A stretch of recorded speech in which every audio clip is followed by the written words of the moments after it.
Team India को लगा 440 volt का झटका। अब ये 3 खतरनाक भारतीय खिलाड़ी दूसरे देश से खेलते हुए आएंगे नजर। जी हां दोस्तों, आपको बता दें कि हर एक क्रिकेटर टीम इंडिया के लिए खेलने का सपना देखता है, लेकिन घरेलू क्रिकेट में अच्छा प्रदर्शन करने के बावजूद वे भारत के लिए नहीं खेल पाते हैं। वहीं जिन्हें राष्ट्रीय टीम के लिए मौके मिलते हैं, उनमें से कई खिलाड़ियों को लगातार चांस नहीं मिल पाता और वो वापसी के लिए तरस जाते हैं। इसी वजह से वे अपने क्रिकेट करियर को बेहतर बनाने के लिए भारत छोड़कर दूसरे देश से क्रिकेट खेलने चले जाते हैं। इसका सटीक उदाहरण सौरभ नेत्रवलकर है, जो भारत के लिए घरेलू क्रिकेट खेलने के बाद मौके न मिलने की वजह से अमेरिका चले गए, जिसके बाद वे राष्ट्रीय टीम में खेलने लगे। वहीं इसमें एक बड़ा नाम उन्मुक्त चंद का भी है। उन्मुक्त चंद एक प्रतिभाशाली दाएं हाथ के शीर्ष क्रम के बल्लेबाज हैं, जो अपनी आक्रामक शैली और स्वाभाविक स्ट्रोक प्ले के लिए जाने जाते हैं। उन्मुक्त चंद की बल्लेबाजी तकनीक मजबूत है, विशेषकर उनके कवर ड्राइव और पुल शॉट्स बेहद प्रभावशाली हैं। वह तेज गेंदबाज और स्पिनर दोनों के खिलाफ सहजता से खेलते हैं। उनकी बल्लेबाजी में आक्रामकता के साथ साथ धैर्य भी देखने को मिलता है, जो उन्हें एक अच्छे शीर्ष क्रम के बल्लेबाज के रूप में स्थापित करता है। 2012 अंडर 19 विश्व कप के फाइनल में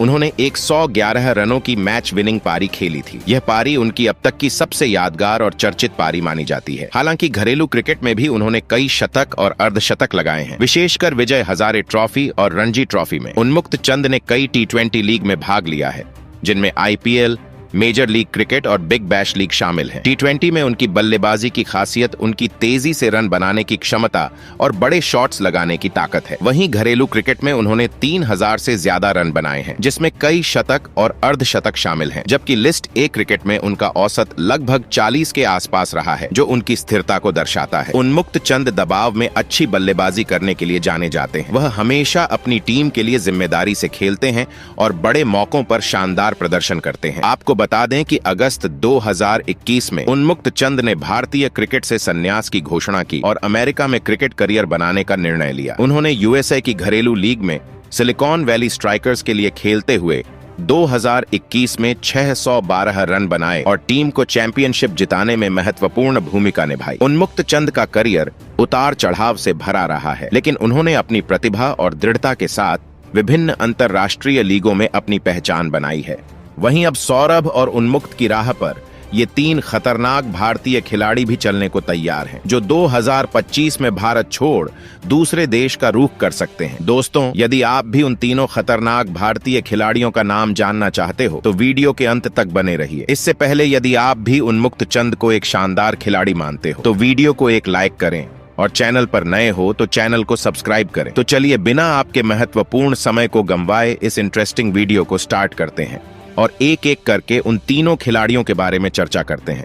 तो इस लिस्ट में सबसे पहले नंबर पर पृथ्वी शॉ का नाम आता है। पृथ्वी शॉ भारतीय क्रिकेट टीम के एक प्रतिभाशाली युवा बल्लेबाज हैं, जो अपनी आक्रामक और तेज तर्रार बल्लेबाजी के लिए जाने जाते हैं। पृथ्वी शॉ की बल्लेबाजी का सबसे बड़ा गुण उनकी आक्रामक शुरुआत है। वे पारी की शुरुआत से ही गेंदबाजों पर दबाव बनाने का प्रयास करते हैं, जिससे टीम को तेजी से रन बनाने में मदद मिलती है। पृथ्वी शॉ का फुटवर्क तेज है, जिससे वे स्पिन और तेज गेंदबाज दोनों के खिलाफ सहजता से खेलते हैं। खास तौर पर उनकी ड्राइव शॉट्स में यह खूबी नजर आती है। पृथ्वी शॉ कट और पुल शॉट खेलने में माहिर हैं। स्पष्ट शब्दों में कहे तो महारत हासिल है। छोटी गेंदों पर उनका नियंत्रण शानदार होता है और वे स्पिन के खिलाफ भी आसानी से बड़े शॉट लगा सकते हैं। शॉ की बल्लेबाजी का स्ट्राइक रेट बहुत ऊंचा होता है। खासकर T20 और वनडे क्रिकेट में वे तेजी से रन बनाकर विपक्षी टीम के गेंदबाजी आक्रमण को हिला देते हैं। पृथ्वी शॉ की बल्लेबाजी शैली तकनीकी रूप से काफी सुदृढ़ है, जिसमें वे मैदान के चारों तरफ शॉट खेलने में सक्षम है। उनकी शैली सचिन तेंदुलकर से प्रभावित मानी जाती है। हालांकि पृथ्वी शॉ के खेल में निरंतरता की कमी कभी कभी उनके लिए चुनौती बन जाती है। उनका आउटस्विंग गेंदों के खिलाफ संघर्ष देखा गया है, जिस पर वे काम कर रहे हैं। उन्होंने 2018 में वेस्टइंडीज के खिलाफ टेस्ट डेब्यू में शतक लगाया था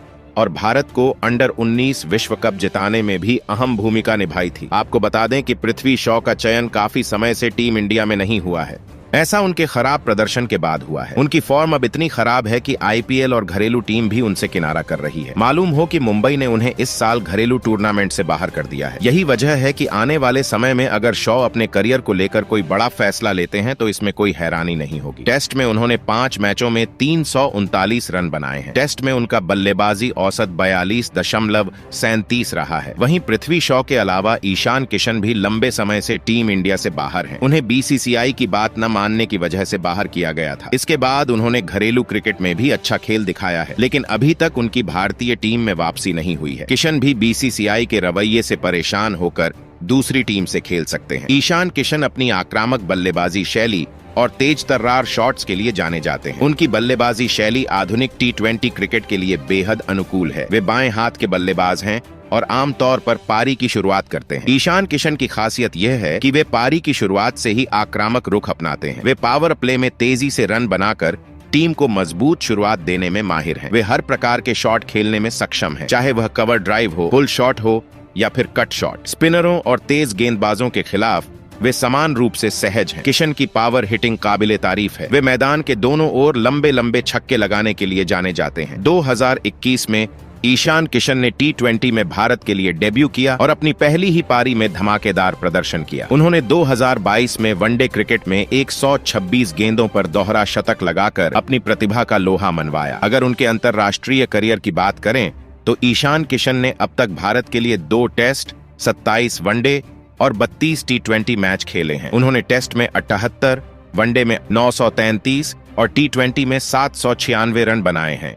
वहीं ईशान किशन और पृथ्वी शॉ के अलावा टीम इंडिया के स्पिन गेंदबाज युजवेंद्र चहल भी लंबे समय से बाहर हैं। उन्हें आखिरी बार 2023 में भारत के लिए खेलने का मौका मिला था। बेशक उन्हें 2024 के T20 विश्व कप में चुना गया था, लेकिन उन्हें खेलने का मौका नहीं मिला। ऐसे में अगर आने वाले समय में भारतीय चयनकर्ता उनके साथ ऐसा ही रवैया रखते हैं तो वे टीम इंडिया से भी संन्यास ले सकते हैं और दूसरे देश से क्रिकेट खेलना शुरू कर सकते हैं। बता दें कि युजवेंद्र चहल अपनी लेग स्पिन गेंदबाजी के लिए प्रसिद्ध हैं। उनकी गेंदबाजी शैली मुख्यतः राइट आर्म लेग ब्रेक है। चहल अपनी लेग स्पिन के साथ गुगली का बेहतरीन मिश्रण करते हैं, जिससे बल्लेबाजों को आसानी से चकमा देने में सफल हो जाते हैं। वे गेंद की गति में बदलाव करके बल्लेबाजों को फंसाने की कोशिश करते हैं। तेज और धीमी गेंदों का अच्छा संयोजन उनकी गेंदबाजी को अधिक प्रभावी बनाता है। चहल की सबसे बड़ी ताकत उनकी सटीक लाइन और लेंथ है। वे लगातार बल्लेबाज पर दबाव बनाए रखते हैं और रन बनाने के अवसर कम देते हैं। चहल हमेशा विकेट लेने की कोशिश में रहते हैं। वे फील्डिंग सेटअप के आधार पर बल्लेबाजों को फंसाने की रणनीति अपनाते हैं। उनकी गेंदों में अच्छी टर्न होती है और कभी कभी पिच से अतिरिक्त बाउंस भी मिलती है, जिससे बल्लेबाज असहज हो जाते हैं। चहल ने वनडे और T20 में भारत के लिए कई यादगार प्रदर्शन किए हैं। उन्होंने 2009 के विश्व कप में भी